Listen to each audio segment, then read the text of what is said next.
feeling right now grateful to be in this space. I think it's to each of us to make that time and space to be actually here, because we never ask ourselves that question to how am I feeling. So I feel very grateful to be with all of you today. My intention is to create the space for what you came for, to learn a little more maybe about you and what you didn't know. Before we get into a bit of movement, something I wanted to share a bit of context and an introduction about myself and my journey. So listening to all of you as well about where you're at, I wanted to say I'm organizing a lot of those spaces, intimate spaces. I've been doing this more and more with women and who are in transition. It's not that I chose, it just emerged more in my work. And it's more of a signal that there's something collectively that is happening. So maybe it gives a bit more of a relief, like what's wrong with me, why am I in, and that's why we're here, to realize, oh, you too, me, what? So there's something really collective happening right now, affecting more women in that sense, because we have, I don't know, 100 identities in one life, archetypes, mother, businesswoman, worker, leader, sister, daughter, partner. And then at the same time, we have aspiration, and at the same time, we have many roles that we have. So this is already a crisis in itself. And there's something, a reality with a shift in work. So it's happening in all industry, in tech.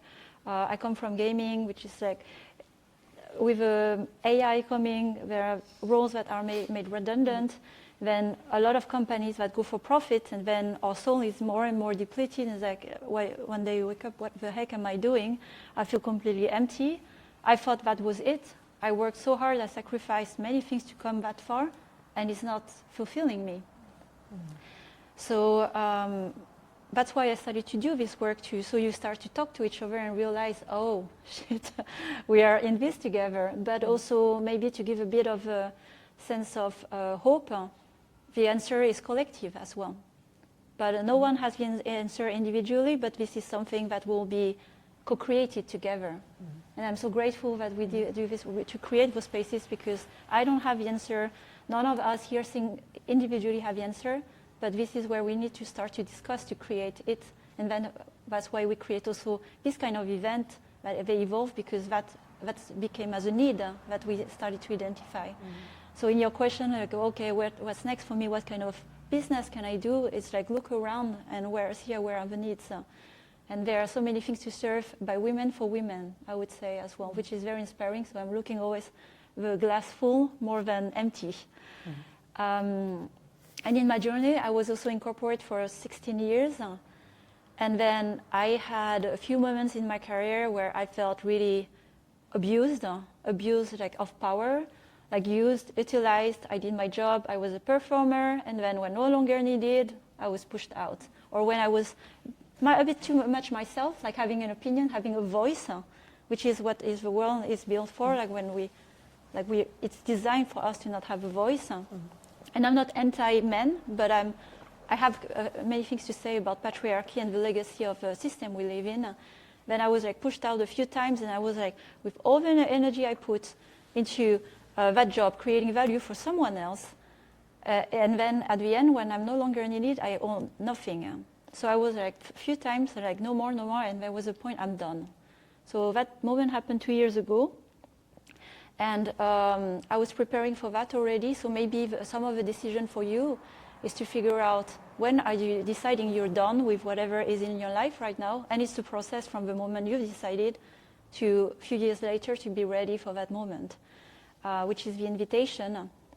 And so 2 years later now, I'm fully independent, I have my business, and I live with it. And I actually earn more net than when I had a salary and I was taxed with it and so on. So here is not to brag, we're not here to brag, but we're here to share because it's possible. But I made the few things that I did, I made a decision. And so every day I was waking up with that North Star, like this is going to happen because I can't take it anymore. And I'm sure maybe some of you feel this way about your job. You're not the only one, by the way. And then how to move forward. And then also reframing completely how you design your life. I think we talked a little bit about it, because sometimes I'm going to be a VC-backed company, or I'm going to be a CEO, or I'm going to be, those are all scripts that were given to us by society. And usually it's on a masculine model, right? Mm-hmm. You are not worthy if you don't build a 1 billion worth company. Who said that? Is that true? If you feel like successful inside, you live a life that you need, this is already a success, and you're a good friend, you're a good partner, you're a good parent. I think it's something to celebrate already. Mm-hmm. So maybe here it's an invitation to redefine what's your success when you don't care anymore about what others think. And for me, that was the liberation. Because today I don't run a 1 million company. I'm actually a solopreneur, but I started to build business that was meaningful for me and doing work with women. Mm-hmm. So for me, the reward of my work is what I'm doing right now. It's not even the money. Mm-hmm. So I'm building a business where I keep doing what I love. That's the reward every day. So this is, again, another way of shifting. And then men look like, why are you not scaling this? Mm-hmm. I don't care. I don't have to say anything to anyone, because I know why I wake up every day. So I hope from at the end of this evening, it's more opening your mind and your reason, like by talking to more with other women with different perspectives who are building something, you redefine your own standard. Mm-hmm. Because we are defining it as we go. We don't have a playbook yet, because there's no playbook. It doesn't exist, because we are creating it as we go.